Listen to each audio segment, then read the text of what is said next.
What better way for a son and a father to bond over than their mutual love for the Dallas Cowboys? Hi, I'm Michael Davis with my dad, Mac, and we're a star-studded son and dad duo on the Star-Studded Cowboys Network, powered by Fans First Sports Network. And this is Dad and the Boys. You're watching us on the Boom Broadcasting YouTube channel, where they do so much stuff. I have a sports show. I have a wrestling podcast. We do nightcaps following wrestling. We'll have a cooking show debuting very soon.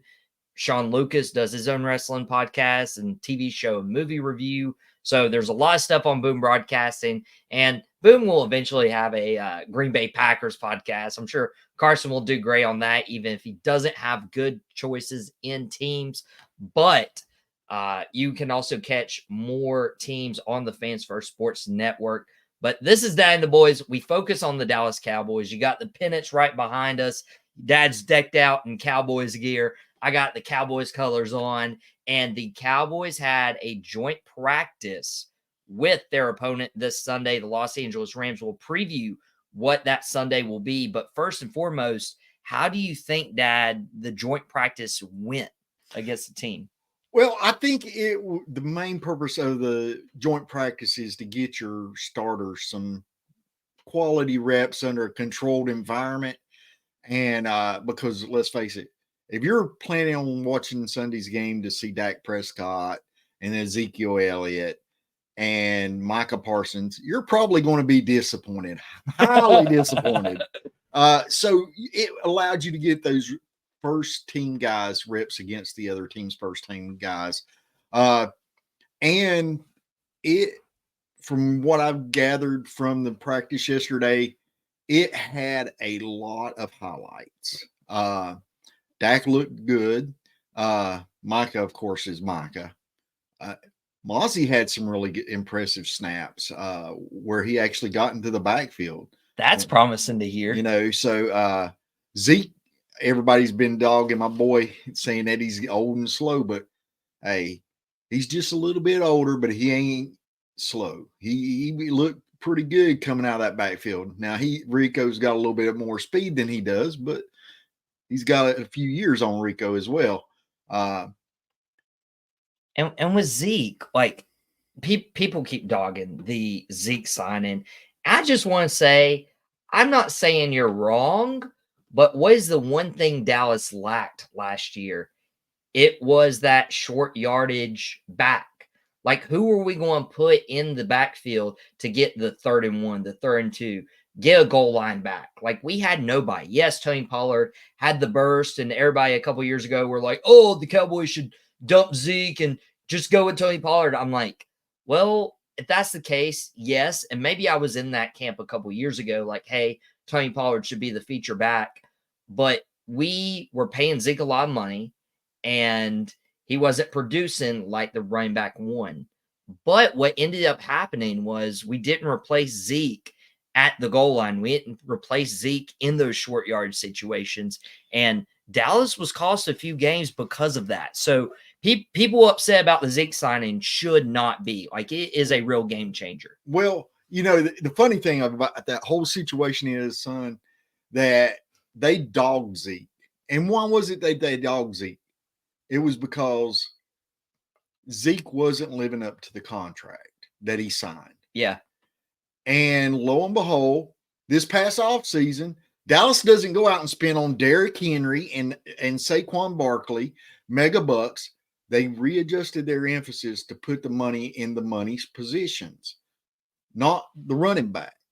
And yes, Zeke is back, but he's on a very minute contract compared to what he was a couple years ago. And so they changed that philosophy, and they get dogged again. The front office does, because they didn't go sign these guys to high dollar contracts. They didn't re-sign Pollard to an expensive contract. I like that approach. The running back by committee, you know, that's what he did in Green Bay, and he had success with it. It's a proven thing for Mike McCarthy and his system. Now, there again for Zeke, unfortunately, you know, and Dak and CeeDee and Micah can all look forward to this being their future. Heavy is the head that wears the crown. You get these mega $1 million contracts, the big contracts set in the market. The responsibility and the performance better match. Yeah. Year in and year out, or you're going to be under that extra criticism beyond even just the extra criticism being associated with the Dallas Cowboys. Now, getting back to the joint practice, there was a couple things that I kind of found little nuggets there, looking at it from yesterday online, and not once, but twice by two different quarterbacks, Mr. Carson took the ball. Dude, I am so excited for Kalen Carson because he has Mike Zimmer. We talked about this a little bit on our episode this past week that people can go back and watch. All our episodes available on demand. If you don't catch it the day it airs, it's okay, especially with the off season. It's almost evergreen content. And what I would say is like we went to Wake Forest territory a couple nights ago. We went to AEW Dynamite, LJV, home of the Coliseum. Demon Deacons. That's correct. And people were talking about Tim Duncan and Chris Paul, and I'm like, guys, this is the home of Kalen Carson. Y'all about to know what Kalen Carson can do, especially under the tutelage of Al Harris. And it wasn't like he was playing against third-team guys. He intercepted Jimmy Garoppolo on the goal line and Matthew Stafford. So he was getting reps against the first team guys and performing, which was impressive. They did have a little bit of scuffle with Brock Hoffman and one of their defensive linemen from the other team. Maurice Nealon looked good. He was getting around the edge. Again, Micah was just being Micah, which is good to go say. Brandon Cooks had some really good reps. So did Jake Ferguson. So several of the first team guys looked good, and they controlled that environment. Because again, you're not going to see them the first preseason. You're probably not going to see them the second preseason, and you're probably not even going to see them the third preseason because you're so close to the season. But one of the biggest nuggets that dropped yesterday was an interview with our beloved owner, Jerry Jones. Oh my! We dedicated a whole episode earlier in Dad and the Boys to Jerry. And Jerry, is it classic Jerry again? It honestly, it's classic media. Classic media approached Jerry Jones and asked him, with this preseason games approaching, was there a sense of urgency to get CeeDee Lamb signed? Now, granted, it would have been great for them to sign him yesterday. 8-8 for 88. That would have been classic. But Jerry just said, no, there's not a sense of urgency right now on my part. Right now. Again, into the preseason. Now, as we get closer to September, that sense of urgency will take in increase, I'm sure. He doesn't want to be in Cleveland without CeeDee Lamb there, and he probably wants to get him signed in time enough for him to ramp up and get ready for the regular season opener. But, of course, it gets tweeted all over the universe, and, of course, the three letters that shocked the world, LOL, tweeted by CeeDee Lamb.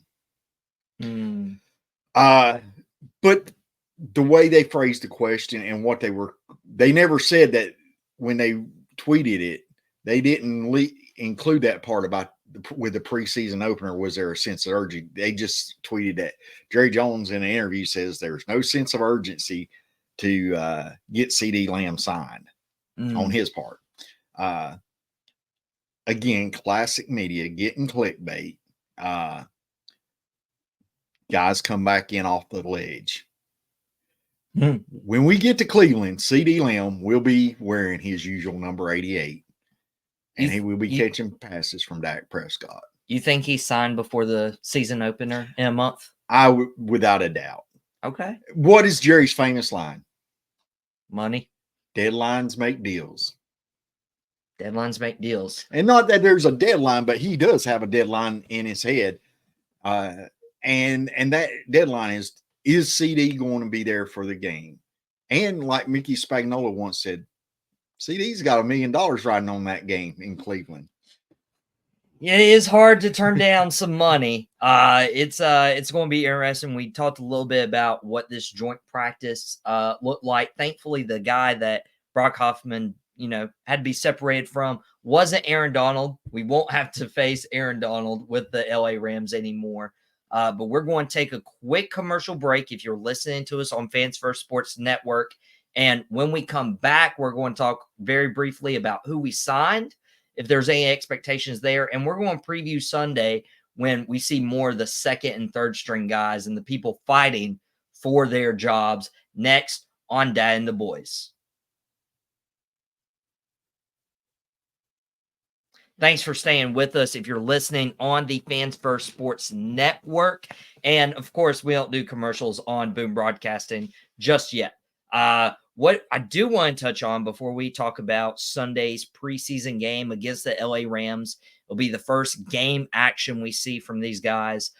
We did sign a few guys. I do want to at least acknowledge them, like we would do on Wrestling for Our Tribal Chief.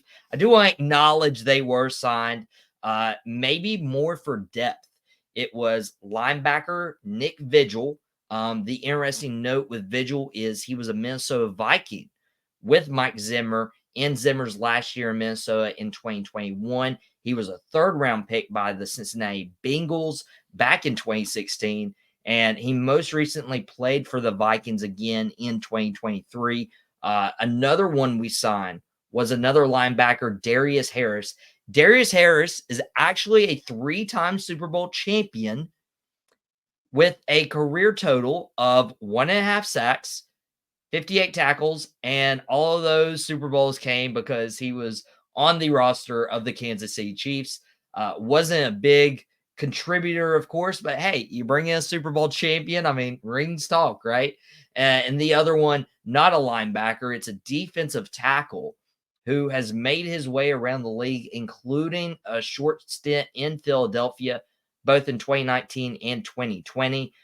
He was a former undrafted free agent, picked up by Houston originally, has played for the Patriots, played for the Lions, the Saints, most recently the Falcons, but another one of Mike Zimmer's former guys, only in the offseason or the practice squad was Albert Huggins back in 2020, but at least he knows a little bit about Mike Zimmer's demeanor if he was in the building while Zimmer was a head coach there.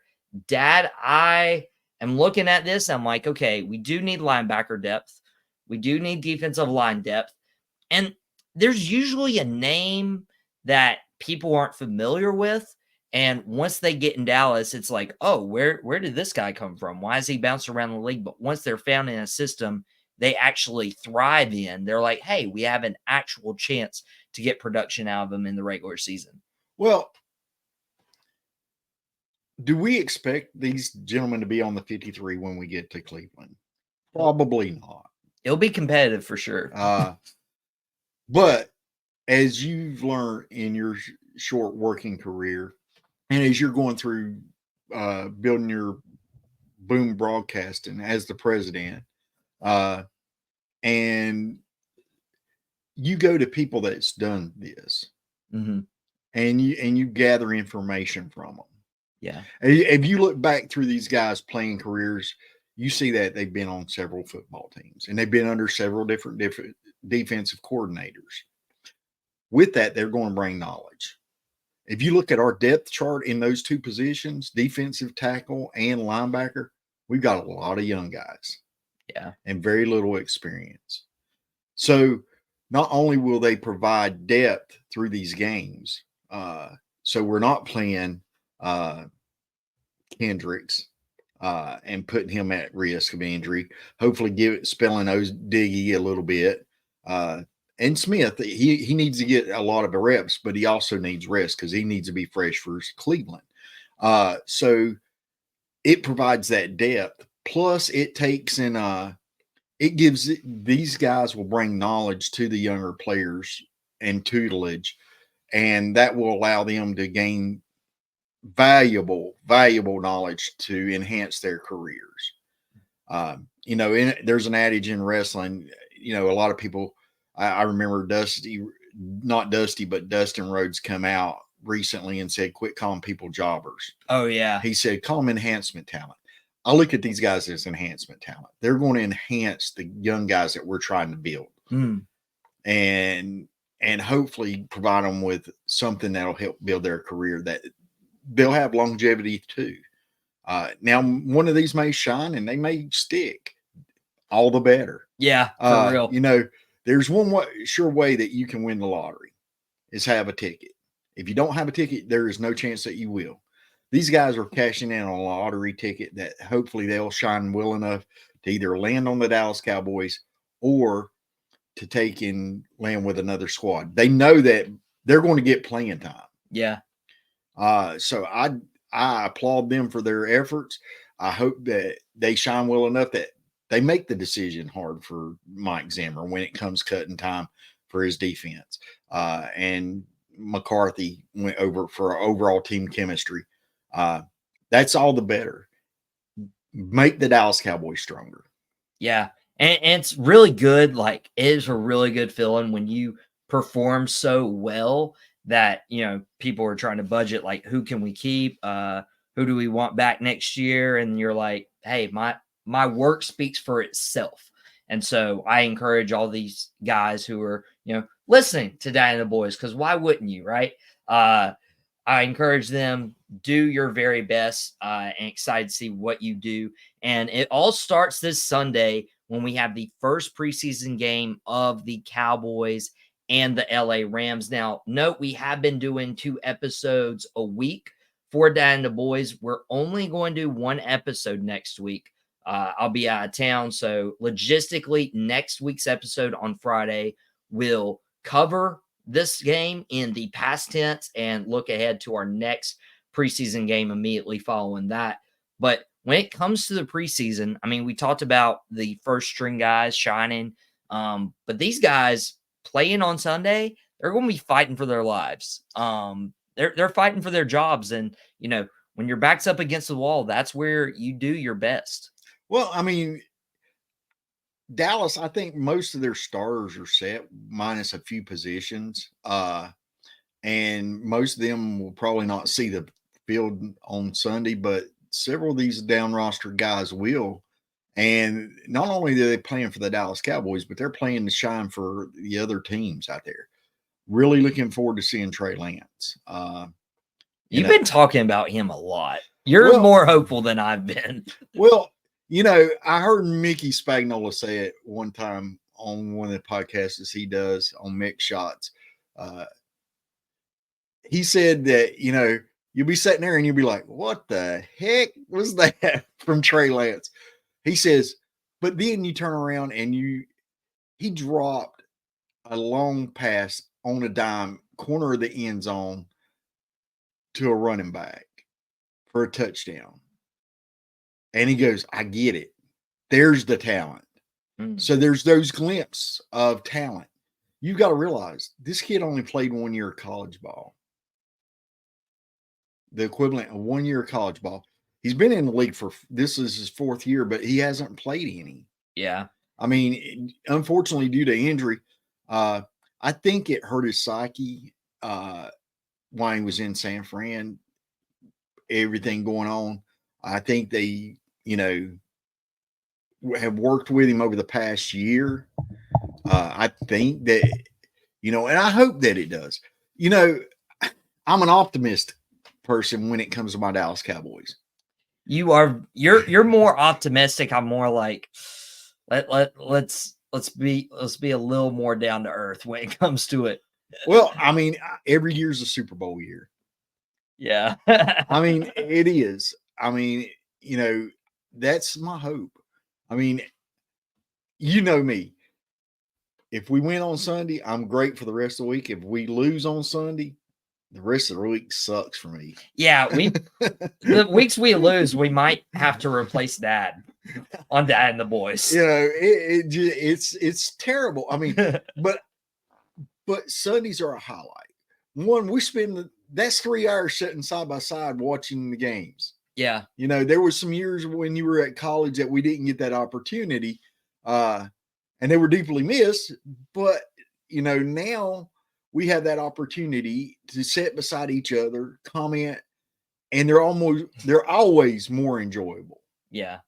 You know, I will say this, I'm very superstitious. You don't get to move around a lot. Yeah, we have our spots to sit. We have our food to eat at the very beginning for lunch. I mean, we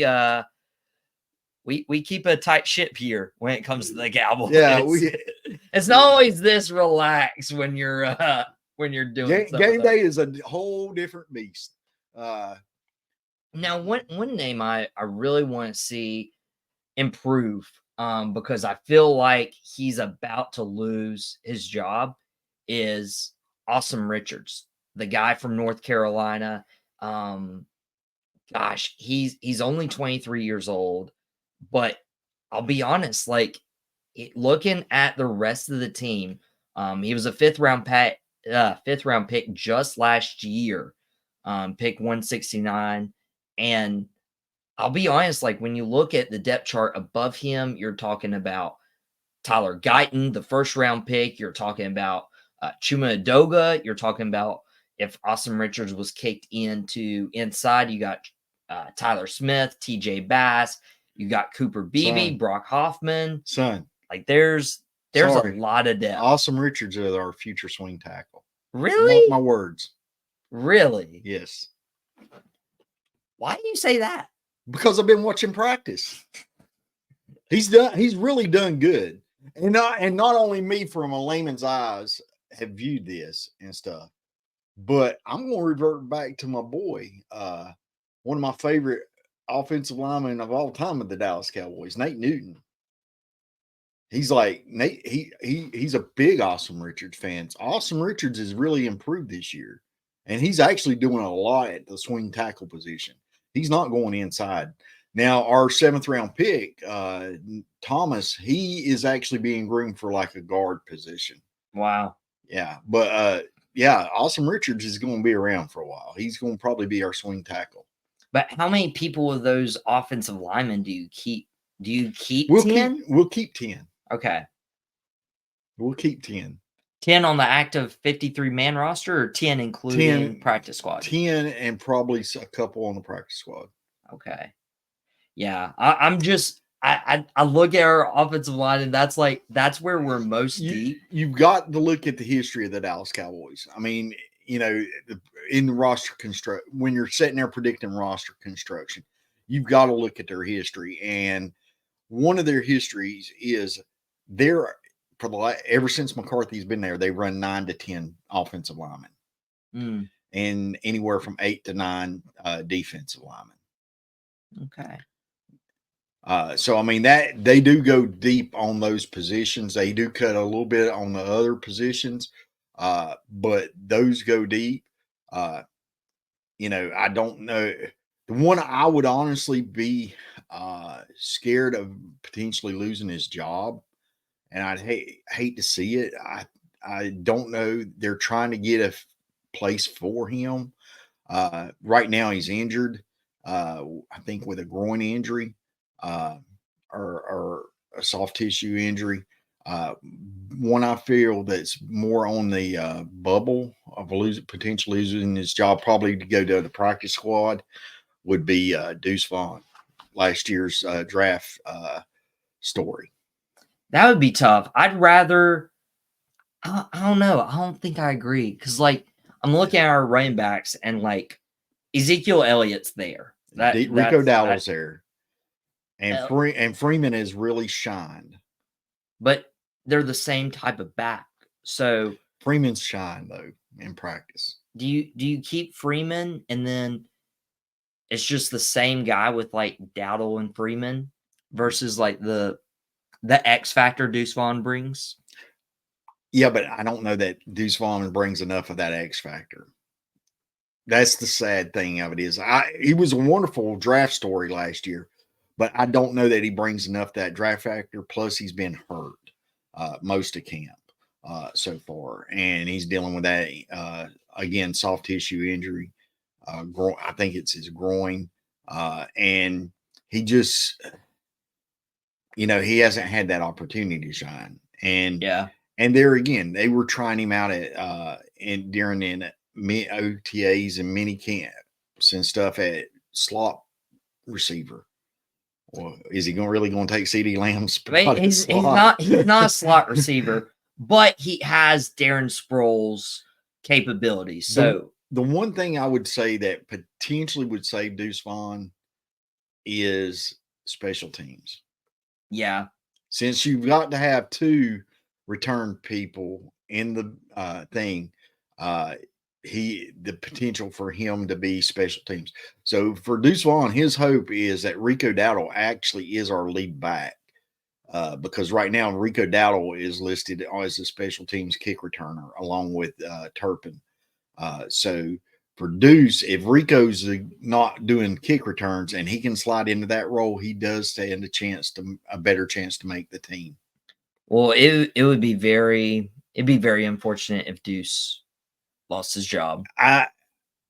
If he does, I think if he clears waivers, he will be back on the practice squad. I don't think we'll give up on him altogether if he can clear waivers, but I do fear that this may be, unless something changes in the preseason, I feel that might be the one surprise cut. That would I'd be really disappointed. I literally was contemplating getting Madden last year, and my main thing was like, would I get Deuce Vaughn? And so I got Deuce Vaughn, and his overall was super low, and I ended up drafting really well with all the help on my own, right? Yeah. That's another thing we've gotten to do here in the last year is he'd help me draft my Madden teams. I don't play the game. He does all that. I can't. My fat fingers can't control those controllers. But he knows how to draft, just like Will McClay. But drafting is my specialty on the game. Bet, and we'll see how these rookies perform. They'll have a lot to show this Sunday. Just a reminder, we will not be doing an episode that we drop usually on Tuesdays, right? Yeah. Yeah, Tuesdays and Fridays. But I will say this. I might not be able to play the game on Madden, but I sure can coach it too, because I tell him, boy, 88 in the slant, first down. Hey, don't give people my insight. Don't give them game plan strategy. When in doubt, go to open man Lamb. Yeah, Jackson Cordray licking his chops now that he knows my secret, hitting Lamb in the slant. But we'll get Jackson here. It's all right, son. Jackson, there is no stopping open man Lamb. Or Mastermind Michael Davis. We'll workshop it. But you guys, you may now return to your regularly scheduled lives. Thanks for tuning in for Dad and the Boys with Mac and Michael, powered by Boom Broadcasting and Fans First Sports Network on the Star Studded Cowboys Network. And remember, this isn't our first rodeo, and we'll catch you here next time.